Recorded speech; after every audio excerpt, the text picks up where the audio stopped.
বাজারে কেনা তরমুজ খাওয়ার আগে তরমুজের মধ্যে হলুদ দিন, তারপরে দেখুন কি ঘটে। মুহূর্তের মধ্যেই আপনি অবাক হয়ে যাবেন। এতদিন পর্যন্ত কেন জানেননি এবং দেখেননি, সেজন্য আফসোস করবেন। আজকের পর থেকে বাজার থেকে তরমুজ কিনে নিয়ে এসে তরমুজের মধ্যে হলুদ দিতে বাধ্য হবেন। দেখতেই পাচ্ছেন আমি একটা তরমুজ নিয়ে নিয়েছি। এখন এই তরমুজের মধ্যেই কিন্তু হলুদটা দিতে হবে। আপনারা জানলে পুরোপুরি আশ্চর্য হয়ে যাবেন।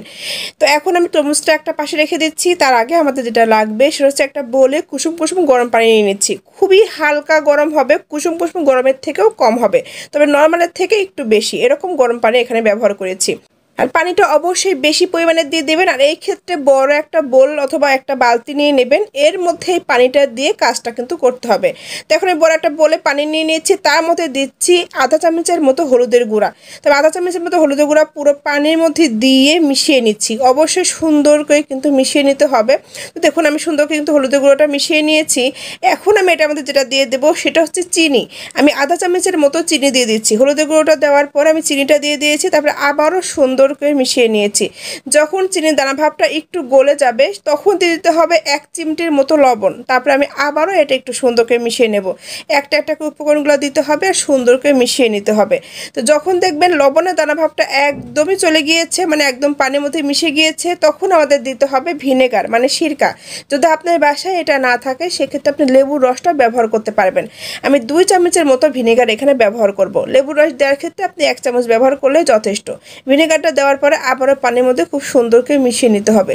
যখন সবগুলো উপকরণ সুন্দর করে মিশে পানির কালারটা একদম চেঞ্জ হয়ে যাবে, তখন এটার মধ্যেই আমাদের যেটা করতে হবে, যে তরমুজটা রেখে দিয়েছিলাম সেটা দিয়ে দিতে হবে। এটা দিয়ে আপনাকে 10 মিনিটের মতো অপেক্ষা করতে হবে। এটার পরে যা ঘটবে আপনারা জানলে পুরোপুরি আশ্চর্য হয়ে যাবেন, মানে অবাক হয়ে যাবেন। এতদিন পর্যন্ত কেন জানেননি, এজন্য আফসোস করবেন।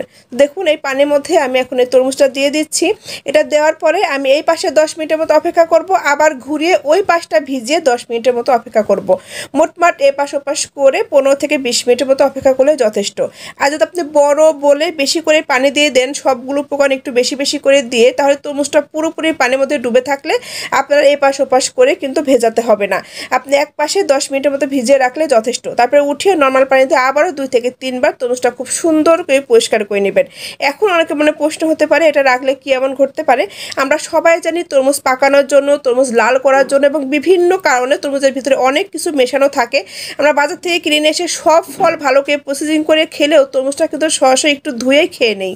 এই কাজ ভুলেও করবেন না। তরমুজের ভিতরে লাল করার জন্য, পাকানোর জন্য এবং অনেক দিন পর্যন্ত সংরক্ষণ করার জন্য অনেক কিছু মেশানো থাকে। সেক্ষেত্রে আপনি বাজার থেকে তরমুজটা কিনে নিয়ে এসে একটা বলের মধ্যে এরকম পানি দিয়ে হলুদ, চিনি, লবণ এবং ভিনেগার মিশিয়ে 10 মিনিটের মতো ভিজিয়ে রেখে তারপরে তরমুজটা 2 থেকে 3 বার নর্মাল পানিতে ধুয়ে যদি আপনি খেয়ে থাকেন, একদম নিশ্চিন্তায় খেতে পারবেন। কারণ তরমুজটা একবারে পুরোপুরি ফ্রেশ হয়ে যাবে, এটার মধ্যে আর কোনো কিছুই থাকবে না।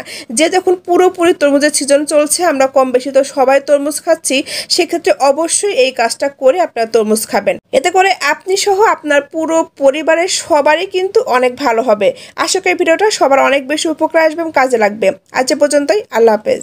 বাজারে কেনা তরমুজ খাওয়ার আগে এইটা দেখুন, শিখে রাখুন, কাজে লাগবে। সবারই অনেক অনেক উপকারে আসবে আমার বিশ্বাস।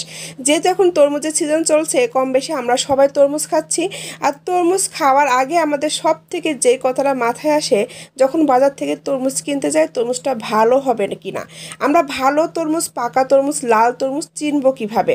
সেক্ষেত্রে আপনারা যে জিনিসটা সব থেকে মাথায় রাখবেন, অনেকেই বলবে যে নিচের ফুলটা ছোট বড় দেখে তরমুজ ভালো মন্দ বোঝা যায়, আসলে কিন্তু এটা না। প্রথমে যেটা করতে হবে, তরমুজের এক পাশটা দেখবেন সাদা থাকে, ওইখানে যদি হলুদ একটা বর্ণ এসে যায় আর তরমুজের গায়ের যে রাউন্ডটা আছে এটা যদি চওড়া হয়, তাহলে তরমুজটা একদম পাকা হবে। এই যে তরমুজের গায়ে সবুজ যে রাউন্ডটা দেখতে পাচ্ছেন, এটা যত বেশি চওড়া এবং ফাঁকা হবে তরমুজ কিন্তু তত বেশি ভালো হবে। আশা করি টিপসটা কাজে লাগবে।